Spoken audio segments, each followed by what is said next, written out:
All right. One, two, three. This is the Mr. Big Mouth podcast. Take two. Take two. All right. I'll be honest. I'm out and open. We did this already. 30 minutes. And James didn't put this mic up. It happens. What do you want me to say? But I have this wonderful guest here with me, Elizabeth Collins. Tell everybody who you are.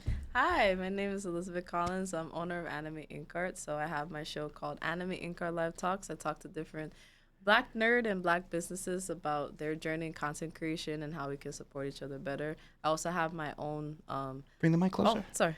I also have my own art stores where I sell my anime-inspired art, and I traditionally draw it and then digitally edit it to create my own style. So I also cosplay and I do the podcast as well, and it's created a big community that I under the title Anime Ink Art.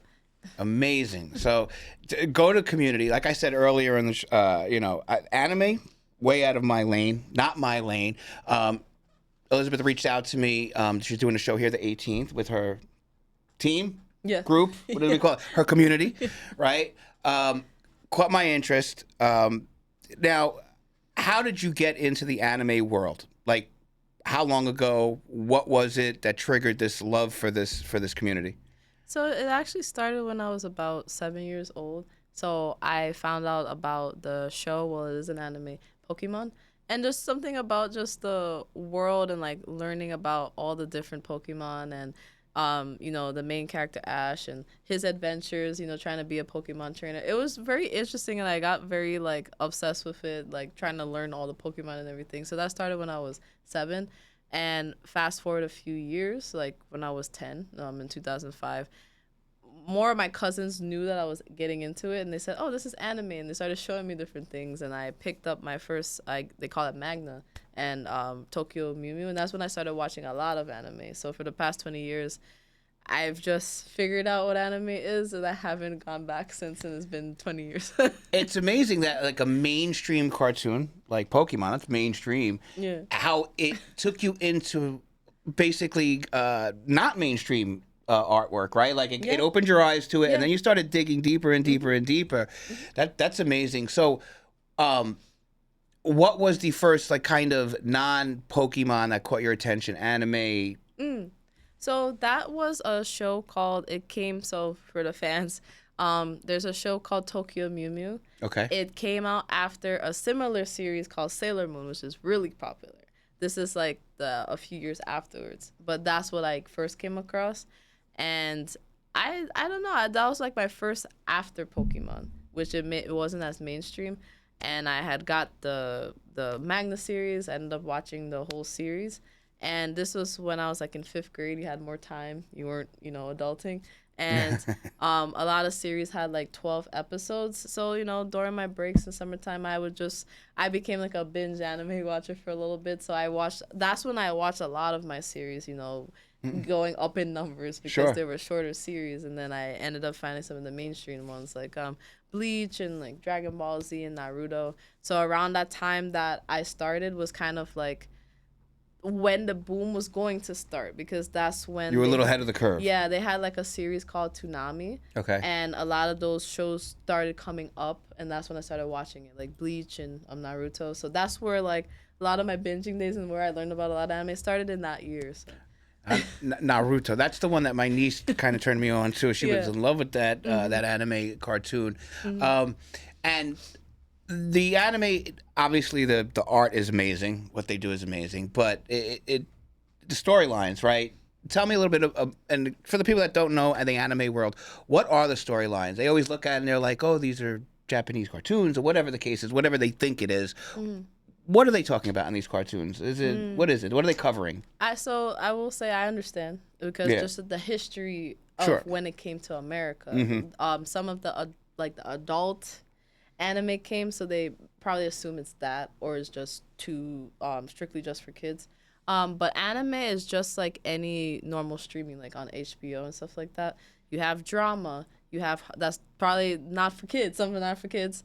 They have adult plus, just like any other movie. They have fantasy and adventure. They have something called isekai. So that means, like the series that we see where they get transported from one world to the other. That's what isekai anime is. There's also, they call it seinen, so that's like more like horror and dark. And they have like, they call it slice of life. So that's kind of like, think of like your sitcoms that you have. It's just explaining like the everyday lives of the characters and stuff like that. They have shonen. So shonen is like how you said Naruto and Bleach. A lot more action, like, you know, your Game of Thrones, or they even have like sci-fi, and like, you know, things like Breaking Bad. They have like some things related, like they have stories related to like gangs and the things that happen there, or mafia, or spies, or assassins. There's so many things that, and there's all these interesting storylines and plots that people may not know about until they actually go headfirst into it. So you said something about transporting worlds. There was a name for that. What is that? Called isekai. Isekai. Is that, did they take, like, so I know in the Marvel world or other worlds they do like the multiverse. Is that the same idea? Kind of. So like the main thing for all of these anime is that, so think of like getting reincarnated into a different life. That's kind of like what isekai is. So it's like a lot of times the character ends up dying. We have a joke in the community. It's like, beware of truck-kun. So because it's either like a truck or a train or whatever, and or something happens to them in their life and they die, but they get reincarnated into a different universe.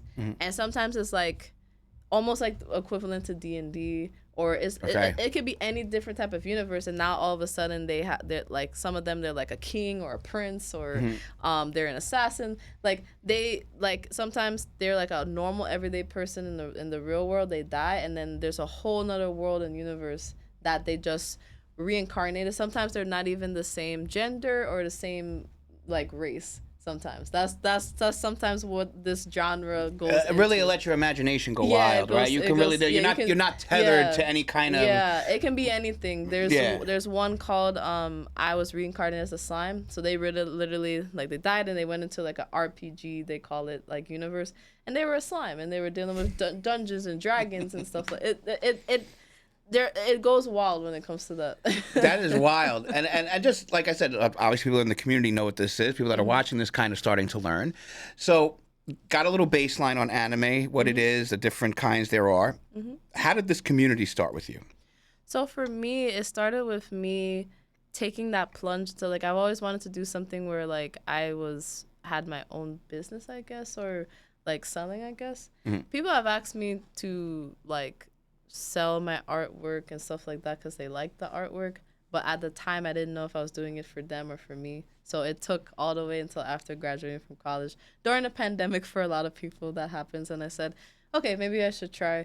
I had one of the drawings, and at first I was just like gonna like sell it and do like a commission, but then I found a site called Redbubble, and that's kind of where Anime Ink Art started. I had to figure out a name. Anime Ink Art was just because I used to do Inktober. It's a series where you like draw everything in ink. So I would do in pencil and ink and then post it. You'd post it for the whole month of October. And just so everybody knows, what is Redbubble? So Redbubble is a store for like artists. They help you like ship everything out. And they have a bunch of templates where you can put your art in. It's like from stickers to postcards to and more geared towards the anime community. No, so it can be for any art community. Okay. And you could like just share your artwork and stuff like that. So that's where I had started. And then, you know, I have my Shopify now that I do all of my inspired art and stuff like that. So that's kind of how like Anime Ink Art started. And I had to figure out how to promote myself. So one day I used my Instagram page that was personal, just for like Inktober and just personal things. And I started just trying to do my hand and like editing and stuff. So I would like show behind the scenes of my designs. And then eventually that turned into like finding the community, different communities. But it was like I would kind of dress up based on the design I did. And that kind of extended to, okay, I wanted to find more people that look like me. And that was like about a year in, and I found a community called Famicom Online. So they host a lot of, as they call them, black nerds or Blerds, as they serve. Yes. And that's when I was like, oh, I should share them on my page. So then it became like I was doing this on the side, but supporting other people. And then other people were like, oh, she's nice, and we ended up communicating. And I kept going, and eventually it turned into like me cosplaying and doing cosplay collabs sometimes with other people, and that same community, Femicon Online, like sponsoring some of my stuff for my posts, and I would sponsor some of their things, you know, because they try to build the community with different projects and events, and now they're able to give them a little bit of money. So if I can, I sponsor them, and then it turned into the show in 2023, where you meet so many people when you're like either just supporting them and then going to events and going to conventions, and they all talk about how to support each other in the community. So even though I not like the most extroverted and like talking on live and everything, I like talking to people, you know. With shared interest. Yeah, with shared interest. Sure. So one day, me and my friends, Obsidian Comics, we talk about these things in the community and how we could grow better if we just deal with certain issues, or just like to promote some people that don't get that spotlight. And I said, should I like go live with people and just get to know them and like share their story with my audience? And I didn't know how I was gonna do it, but I more so didn't want a podcast where we were talking about just random topics, because I wasn't really good with that and like just talking about that. So I said, okay, well, I guess I'll have them on, people I already knew, and learn more about them, and then ask the questions, and then they get to talk about themselves. And that's how Anime Inc. Our live talk started. So I'm doing all of those things at once, and it's been interesting, right? No, and you spearheaded it, and it starts. It's amazing when you start talking with people, and then their friends see it, and then their friends see it, and then you're like, oh my God, this community is bigger than what I really thought. Like, people want a place to. Now, question: Is there another Elizabeth Collins out there like you that's doing what you're doing? Like, do you ever cross over worlds with other creators like yourself? Like, you know what I'm saying? As your community started to build, did you realize, hey, has that ever come your way? Or is you kind of, I know it's a very niche community, and I say that niche, but it's huge. Yeah, it's huge, but niche if you put yourself out there, if that makes sense. So yeah, like when I said that I found that community, and I ended up sharing them on my page. So before I did Anime Inc. Our Live Talks, and it's more of a one-on-one and more personable because they get to talk and everything like that. I would see certain creators, and I'm like, I didn't even know as like a black nerd, like you, like a professor named Ataka Noir. They work with other artists and creators and everything. And you know the Loot Crate boxes? They make it centered around black artists and creators. That's cool. And like their monthly subscription boxes, he's been able to do these boxes and conventions, like cool things, like just related to all like anime and D&D and everything. It's really cool, like things like that, and people having like, and the cosplayers and what they do. And I was just like, where were you guys when I was growing up? You know? I know. And it kind of put me in a rabbit hole. Like I'll just scroll, and I was just like, okay, I'll share a few people. And that's how I just find people sometimes, you know. I just interact. I'm like, oh, you're cool. And you have like all these black creators coming to these events that you created. I didn't even know that was a thing until I started doing it. Amazing. And it's funny, and it's like a mantra here at Big Mount Studio, and even with my social media agency. And you mentioned it before the show. It's not about the numbers of followers. It's about the passion and intensity of whatever that base is for you, right? So, you know, some creators will be like, oh, only 5,000 followers. But, 5,000 loyal, engaged is a lot. It's better than 20,000 people that just kind of scroll by you. And another thing I hear with a lot of creators that come in here, and let me know if this happens in your universe too, is, and they're always kind of like upset about this, that people don't, something as easy as liking a post or commenting, even with an emoji, like simply. Do you have that in the anime world where you're like, wow, man, I thought we were friends? Like, you can't even support a little bit? Like, is that the thing there too? That's kind of the reason why I started the show. That kind of sounds crazy. Because some of the conversations would be like, there's a few creators that only have like maybe 1,000 followers, stuff like that. But some of their content, like the way they set it up and the passion that they have for it, they should have more, but they haven't been pushed, whether it's the algorithm or people. But I've had conversations on the show where people have said like, you need to, like, especially with the algorithm changing, where you can just repost fast. Some people don't do that. Some people, like I had an artist named Aziaz the Virus, but he's a bigger follower, but surprisingly, he doesn't believe in that. He's had people tell him like, once you reach a certain level, you're not gonna be able to interact with anybody, so you shouldn't. So then I think that's what causes. That's a very good Yeah. point.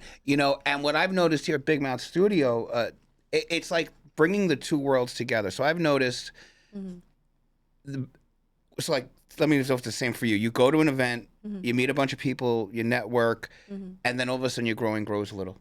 Yeah. Right? And then you go to another event. So it's kind of blending in real life interactions and then watching it. And that's truly, honestly, the way it should be. Yeah. Like for a real community, right? I mean, don't get me wrong. Somebody on the other side of the planet wants to follow Big Mouth Studio Engage, you're welcome. And same thing, I'm sure, with you also. But truthfully, on a day-to-day basis and really growing something that's strong and communicative, it's kind of network. And which leads me to my next thing was networking. It's a big part of the art community now, which it never was, right? And a lot of creative community, and I see that a lot of people come here and do that. Yeah. Why do you think that is? Like, I guess, like any other thing, it's evolving, right? And you're realizing, hey, we're gonna need to learn how to do this to really, if you want to make this a little bit bigger, right? So explain to me the whole networking process in your community and how it works and how you connect with more people. I think it's a thing that's a topic that's been happening with artists because the social media space is not for how we feel inside, and we've had to adapt. That's what one of the artists that came onto our show said. It's a business at the end of the day now for us as artists when we want to promote ourselves, and we've realized that we actually have to show our face and talk to people in order to promote ourselves. But then also, like, which is counterintuitive for nerds. Yeah. Right? Like, because like you're introverted. Yeah, because we're introverted. We're sensitive about our art, and like sometimes all that we want to do is just post our art and not be a content creator. That's what has happened. It's like we realize, like, in order to push ourselves out there with our art, we also have to become a content creator. We also have to like push our art and then promote it at the same time. And what has also happened with that, we realize we're overlooked when we do this. So we're like, okay, what do we do in a way that we can promote ourselves that kind of work with us, but we can become a content creator, work with other people in the community, work with others that are comfortable networking, and they host art events and they promote. And that's how I feel like all these art communities came. Like, I'm even part of, like, it's a mixed race, but it's still Black nerd as well. Ty's art community, she's centered in Jersey City. Okay. She hosts like multiple gallery events, and you don't even have to have gallery experience. You can vend, and you can have wall space in her space. That's great. And she promotes, and then some of those people have gone on to do like gallery. And I've had other spaces that, even like with art as well, and it's like anime related, and they comfortable promoting. I think it's like just to help us out, because we know that we're like kind of overlooked when it comes to like the influencer space, and sometimes we need the community in order to push ourselves out. That's the business model here. It wasn't initially, but I've learned that. Like, I like being a place where people can jump off from. You know what I'm saying? I like that. Obviously, we do businesses. They come here, they can rent out the place, do whatever they want. But from a creator standpoint, yeah, a lot of people, and like, you're coming here, what you're shooting here in a couple of weeks is your first step out of your, your home doing this and making it bigger. And something like that that little thing will help inspire your community even more. Like, oh, we're moving up now. Look at this. We've got a set with lights and microphones. Hello, and they see that. Just that alone, you don't have to even talk about it. That inspires to say, okay, we're growing. And that's a wonderful thing. And to be able to do that. Let me ask you a question. Why did you decide to that point, decide to come here and do and expand your production a little bit? What got you to that point? You're like, I know, I want to get out of my house. I want to do a little bigger. Yeah, because this like idea was inspired by a certain creator. Because I've been doing the show for about a year and a half, and I just never, because I'm doing my business and my art, I never thought I would become a podcaster. So I didn't think I would get to the point of in-person interviews, and that can be nerve-wracking due to like audio quality and stuff like that. And I don't come for money, so I don't have all this equipment, but I do what I can. I try my best and learn with what I have. And I have a little bit of equipment, but I haven't tested it out like in public. and in that space. So they had said if I could do in-person interviews like during the summertime outside, but you know, you have to deal with cars and traffic. Yeah, and it's a whole other thing. But it was a good idea because she wanted me to do like people that live in the tri-state, because a lot of us, especially like the Blerd creators, unless you're going to things specifically in the state or you go to an outside convention in the outside state, that's how we know that we live here. So that's why she was like, maybe get these people and like interact. And I said, okay. So behind the scenes, I've been trying to figure out how am I going to do in person and how am I gonna like share it with you guys. So that's why it was like a little bit of a delay until I thought of that roundtable talk idea. It was actually for another event. I'm still doing that event. It just kind of switched a little bit. Sure. But I said a roundtable talk will work for my content regardless, based on what I talk about, and it's all about the creator and the issues that we deal with. So I came up with the name Into the Mind of the Blerd Creator Roundtable Talk Edition. But I'm like, my main concern is like everybody has to be heard and the audio has to be clear. Yep. And when I was talking to a few people that have done this and have their own space, they said, maybe you need a actual podcast space. So I said, okay, now I got to look for a space. And I was doing it by myself until I met one of my mutuals.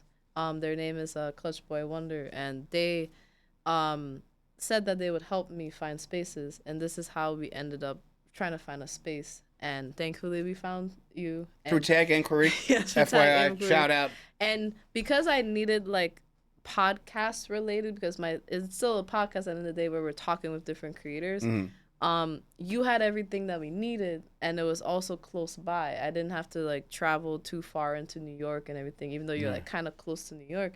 And it just fell into place, and I was like, okay, well, at least I have a place where they could all sit down and be good. But that's the reason why, because it was just, if I don't want like it to not have the best quality, if it's gonna be a whole roundtable talking people and there's and it's all muted and discussing, or you don't turn on the mic like I did. And if there's more than one person, I think it wouldn't have worked, because I only have a 2-bedroom, 1-bathroom. No, it's not gonna work there. So there's only so much space I have. So, and that's evolution, right? So now your community is evolving, right? It's getting big enough. I'll tell you one thing: it's a different vibe than doing an interview via Zoom or however you were doing it online. The in-person thing, there's a different energy. You vibe off each other's energy, right? We're sitting here, completely different than if I was talking to you via FaceTime or whatever. It's something completely different, and which is good, which brings another element to your show, right? And gets people more engaged, and that translates in the camera, right? And that's what you're looking for. And I like to see it. And I said before, it's like you are a producer. So on top of everything else that you do, you are a producer, and that's what you're doing. You're starting to really grow this out within the community, within the Blerd community. Are there any? What would you say are the top things that you guys are always discussing? So somebody doesn't know, about this community. What are the key points that you kind of, or is it all over the place? You guys are talking about anime and talking about art, and what is the main topics of the so like I guess like when they talk about those topics in general, they'll say like the nerddom. So for us, it's like I guess like you can call it blerddom, but this is an extension of nerddom, because we happen to be Black, but we're also nerds. So that's why they made that term. So within the nerddom, as you know, there's different categories and there's different topics.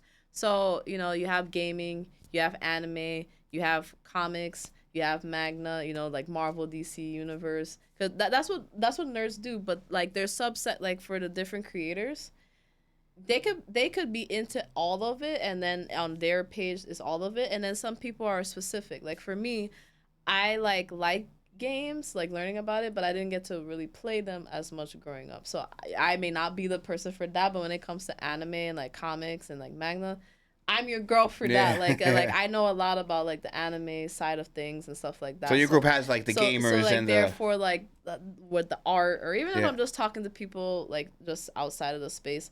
If it's anime, I got you with that, in comics. But then other people are like anime, comics, video games, the whole 9 yards. And then some people are just more comic heavy.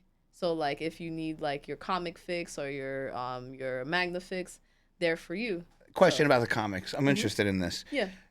Is it still old school with the Is it still with the paper book, or has it gone fully digital? It's both. So some people are collectors. So sometimes with their content, a lot of people still have the importance of just having the physical media. Sure. So when it comes to the comics, like people still go to the bookstore. Like, you know, people have all content just going to like the bookstore and like in the section in the magazine and just going through the different and going for the books. So people still have the regular manga, and they have like whole collections in the back of their content of just their stuff. But, you know, like they'll have their collections, but then sometimes if they know money's tight, they'll just go on the website and then just digitally. And all the comic books do offer that on a digital, I would guess at this point. A digital one. So people do both. Some people still just like have it in their hands. Like if they can buy it, they'll buy it. But, you know, in this day and age, you know, money's tight. You just read it from time to time. And then when you can afford it, then you get it. So another question I'm curious about in this community, you know, the Blerd age range. Is it generally young? You scale younger, scale older? Is it all over the place? Do you have like, you know, coming in and saying, "Hey"?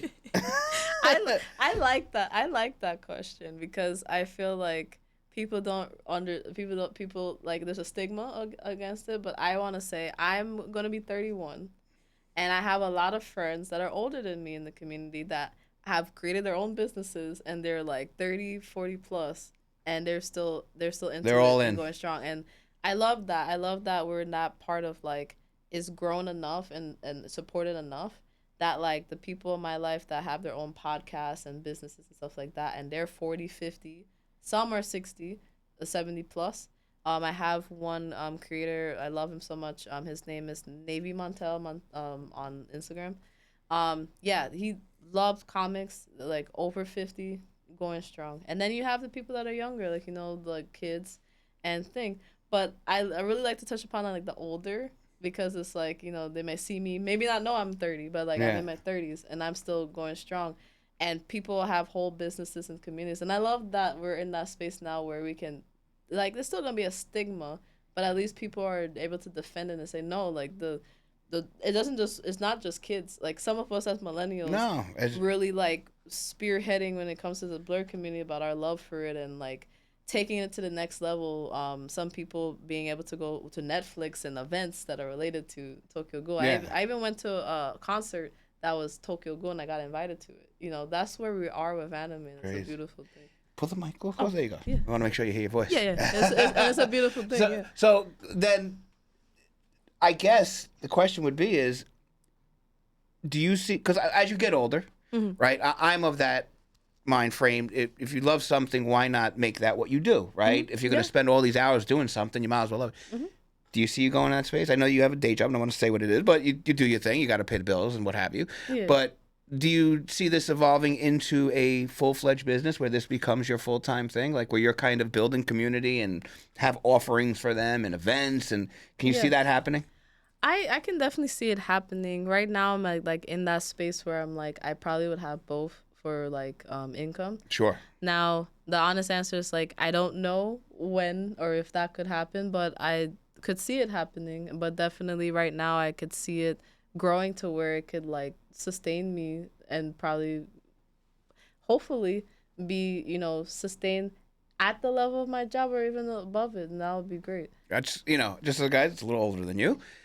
You're going down that path. You do realize that, right? That you're turning this into a business, whether you realize it or not. That's what this is becoming. Like you're organizing podcasts, you have this going, you're building something right now, and it's enjoyable. It doesn't feel, if it doesn't feel like work, that's when you know it's something that you love doing. And that's kind of sometimes, if you're used to working for someone else, that feeling of it not feeling like work is weird to get over. Yeah. Right? Tell me no. Yeah, no. You're like, wait, I don't know. This doesn't feel, this feels too good. Work should suck. No. Yeah. You know, when you love something, you can make a business out of it. And that's good. I like the fact that people in your community are a little older and it's someone to look at and go, I could do that. Like, so it's possible. We can turn this into a business. I may not do it just like them, but I'll do it my way. And that's good to see. And it's evolving. And I know, you know, in the art world, you know, a lot of discussions around AI, lots and lots and lots. What is the discussion in your world with AI right now? So the discussion for AI is a mix of things. So for some people, it's like they don't mind it when you need references. Even like some background stuff, because sometimes it takes a lot of time to do background stuff for certain projects. So that's fine. But when it comes to like creating the whole body of work, we deal with issues like people stealing work, like trying to regenerate people's work and put it on websites and different things. And that's just steal. That's just fraud. Yeah, which to where that's caused some of the conventions to say that no AI, like nothing AI generated is allowed. I'm not sure how they check that. That's the thing, because sometimes there's going to become tricky. That's what people are worried about, that you won't be able to tell whether it's AI or not. And also people accusing artists of being AI because their work is so good. That's the other issue that people have ran into. Some people have been told that their art is AI when it's not. That's the other issue, because like I said, it's going to become a point where it's kind of hard. And for us as artists, it's like we're kind of nervous. We're like, what does that mean for us? Especially like for some people, because some people have a living off of like the convention space and like commissions. And well, thankfully some conventions are checking, but if they don't check and that artist gets the spot that you're supposed to get, because it's already competition as it is. That's some of the issues that we're like. There's gonna be some bumps and bruises along the road, and like I had made the comparison before. It's like a hip hop. The sampling, that was a big issue in that. When something new comes up, there's always something that's and you're using other people's music, but I'm putting a real big spin on it. But in this world, it's a little different because at least humans were actually creating the sample. This is completely non-human what's creating the artwork. There's no, like, for now, it's like the issue that we're saying is like still support the regular artists, because the AI needed that inspiration for that, and mostly saying like the heart and soul that you can see in the artist's work compared to the AI. That's why we're more so stressing that we get that it's like maybe AI didn't have a heartbreak last week, like their boyfriend didn't leave them or something. It doesn't have that passion. It may be like a tool to make things easier, but sometimes it's like it's not about it being easier. In some cases, it's like somebody's livelihood being threatened and they're passionate about it. Yeah, and I use it here. Like I'm working on a project with a graffiti artist, and we're creating storyboards with AI. Right, we're gonna shoot it in real life, so it's a tool. You use it like any other tool, right? And like you're working through it right now. But I knew it, because even in my world, and I do marketing and I do this, and everybody's talking about it. And I'm like, I could see a robot back there cutting up the show. Why not? I have my own pet robot. Like those things. Like when it comes to like business, it's a little bit easier even for like the artists to like get behind. Like in terms of like. It's kind of complicated when it comes to like your business and doing like the product searches and stuff like that. So I don't think people ever have an issue with it. It's with the pure art of it. It's usually with like the pure body of work, like writing a book or like writing a like drawing. That's when it's very difficult. But like some of the behind the scenes stuff, like bookings and stuff, nobody bats an eye. It's just the actual body of work. I know it's hard. I and as a creator, I feel it. Like I see it. Like I use it. I use it like when I'm coming up with ideas. I bounce it off of, if I have no one here. I'm just bouncing. I go to AI. I'm like, give me something, and prompt it to, and it's like a collaborative effort. But but creating from something from nothing, like a painting that goes back here. That's when it gets a little hairy and it gets a little weird and strange. That's so. Going forward, the show that you're doing here on the 18th. Explain to people what the show is about.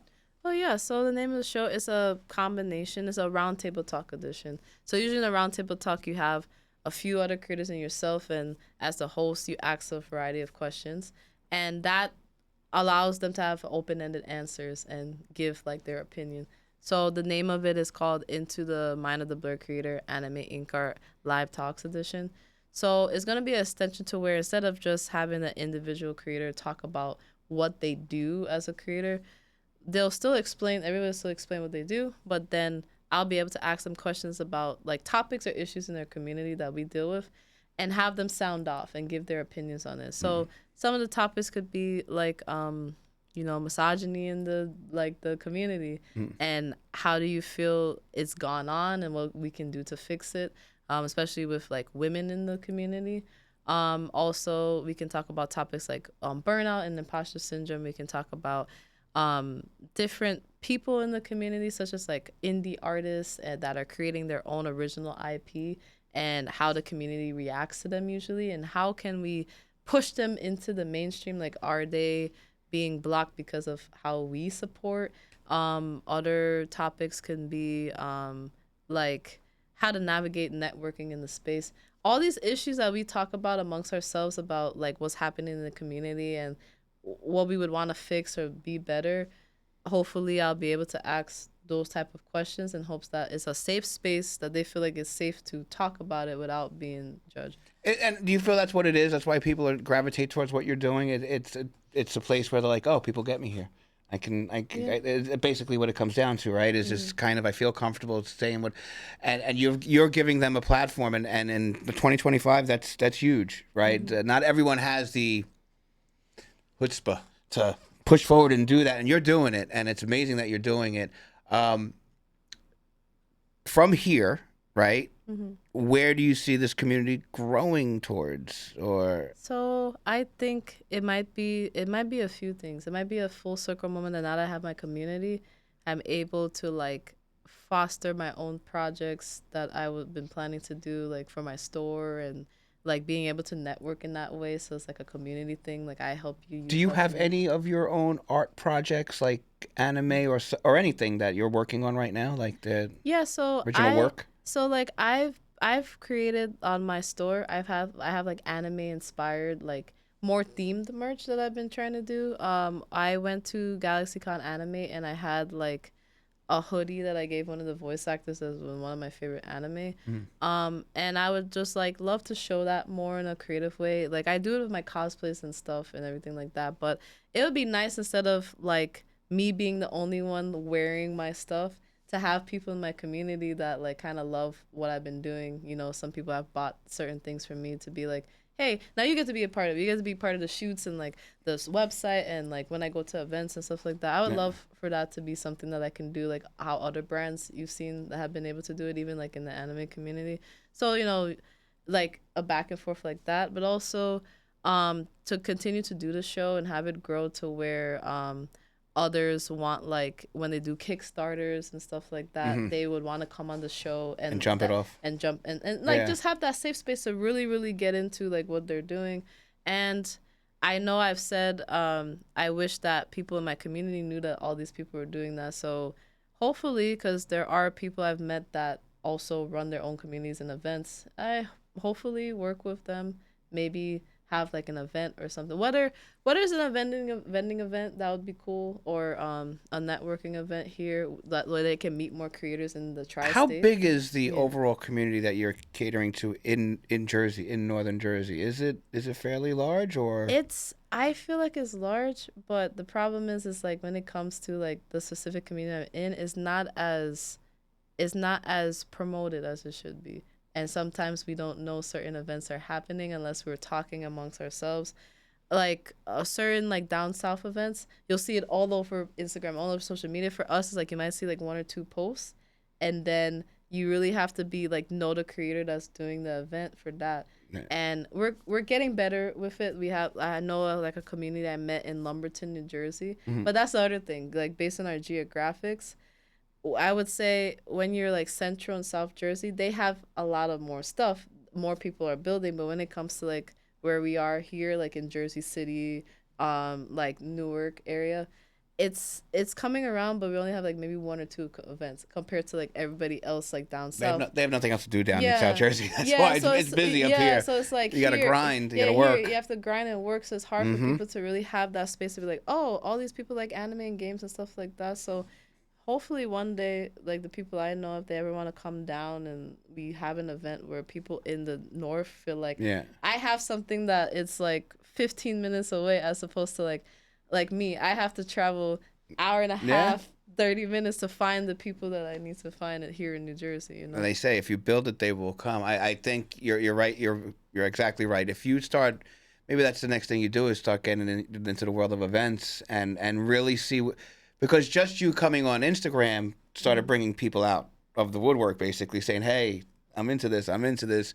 Now you give them somewhere local to actually meet up with each other. Back to what we were saying was it's the crossover of two worlds, real life and the internet, that helps grow the following, a real following. Or even the ones that are here that people don't know about until last minute. Being able to push them further and connect with them. Why do you think that is? Why do you think the promotion, at least in this area, is so bad? Is it the nature of the nerddom, that it's just not part of the personality of nerds? It's not. They're not because of the being introverts. It's a little harder. I think it's based on. I've heard from people that live here.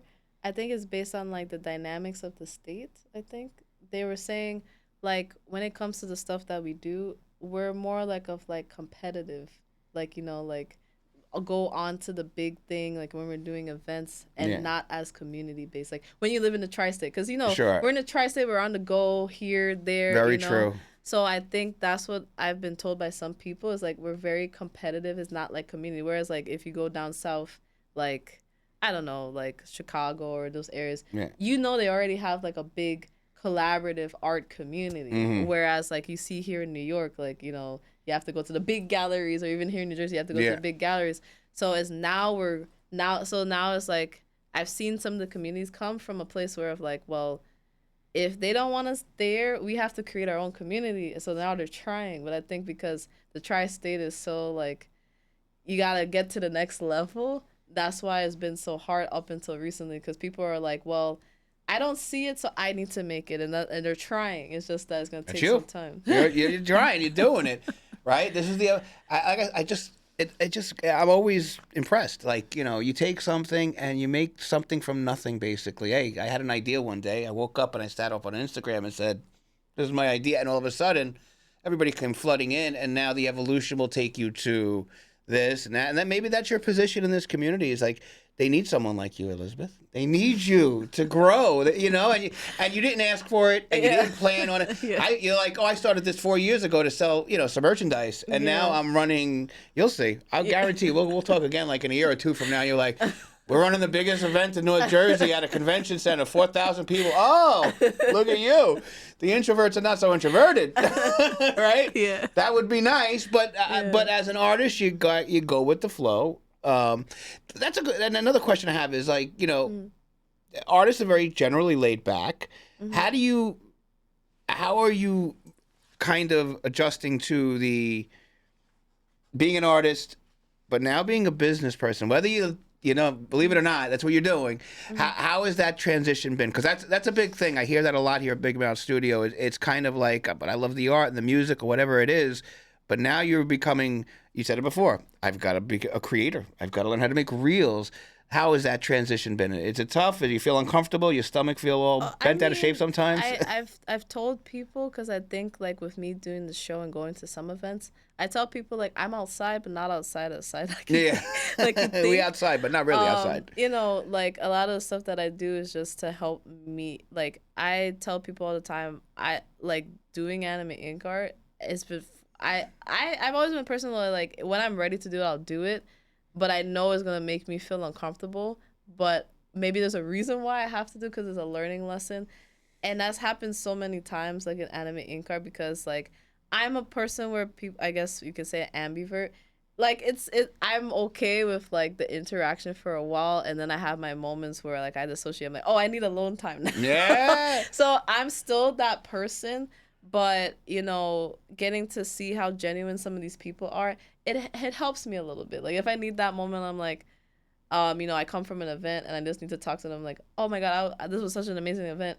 But, like, I'm not used to talking to, like, 5 people at once. So if that particular event had, like, I was talking to 5 different groups of people throughout the whole day, I just need that hour. And then I'll be like, and like and have that one person next to me, and I'm usually fine. I try my best to navigate, and sometimes like doing the show on Instagram still helps with that, because it's like I'm not always in front of somebody's face, but at least I still get to talk to them, But doing the show has kind of helped me like even my real life, like navigate, like, okay, catch up with these people, or like be more open to like calling them on the phone and stuff like that, or just letting them know when it bleeds into other things outside of what you're doing. Yeah, and it's been I guess it's been like healing in a way, like, but like you said, like sometimes you're really uncomfortable. You're like, oh, I don't like this part of myself, but I need to fix this part of myself in order to keep doing what I'm doing because, you know, going out to certain events and being there the whole night, like It's a lot. or a few hours is a lot, and interacting with a lot of people can be a lot when you're not an extrovert, but like you're social, you know, up Yeah. until your social battery dies, but now you're interacting with all these people and networking. It's forced you to be uncomfortable, but I guess the saying is like sometimes you have to do that in order to grow. The very first gentleman that came on the show, the first person in Big Mouth Studio, Harrison Moran, he has a line, and I never heard it before. I'm much older than him, but I love it. He's like, "You've got to learn to be comfortable being uncomfortable." Yeah. Right, and that's it. Like you know, you don't have to do it all at once. Yeah. But it's little things gradual. like that. Go to events. You know, last and I like the way you put it. My social battery died. Right. You know, and you're like, all right, last event, 2 hours. You know, social battery died. Now next event, I'm up to 3 hours now. Now I'm up to 4 hours, and then now it's what battery? Now you keep going. But it's true, and what the reason why you can do that, and it tells meeting you and speaking with you now and doing all this, I can tell that you love what you do. And if you love what you do, you somehow you find it, whereas it's something, if you're in a 9 to 5 and they ask you to do something, you're like, I don't know, I hate doing this. I've had days where it's just like, I just want to sleep. Like, honestly, I just want to sleep. But like, but I know I have a commitment for the show. But as soon as I start talking to the people, by the end of the hour, like hour and a half, I'm like, I like that. That was good. Even though I'm tired. It's funny. A lot of this comes from the old, big talk radio guy, and I've heard I had people say it. You built, even though you never meet these either 5 people, 5 million people, there is a relationship there. And isn't that wild how, you get on the show and you're like, I'm doing it for them because there is a connection. Yeah, I don't see you, but they're watching. Mm-hmm. It's just a wild thing how that happens, right? And that feeling it's weirdly nice. Yeah. Right? It's like you're connecting and you're having an effect on people. Mm-hmm. When people come in here and, or when people connect with me via text or DM and they mention something in a show that's like minute 38 out of 62, and you're like, wow, you really listened. You went in on it. And it's just like, cool, man. It's like, it feels like you're doing something, and yeah, you're gonna be fine. You're gonna be big. It was a great meeting with you. I'm totally looking forward to October 18th. Tell everybody how they can connect with you. Yeah, so you can connect with me. The main one is Instagram. So if you go to Anime Ink Art 1, you can follow the main page that has everything, even the Anime Ink Art live talks. We also have the YouTube channel, which is Anime Ink Art. That will be connected in the bio to our Anime Ink Art Live 1 on Instagram. And also on the main page, you can check our link tree. The link tree is going to have all of our socials, even the ones that we're working on being on more. It will have the Shopify and the Redbubble store. It will have, because we do commissions as well, it will have the form if you want to be on the show as well.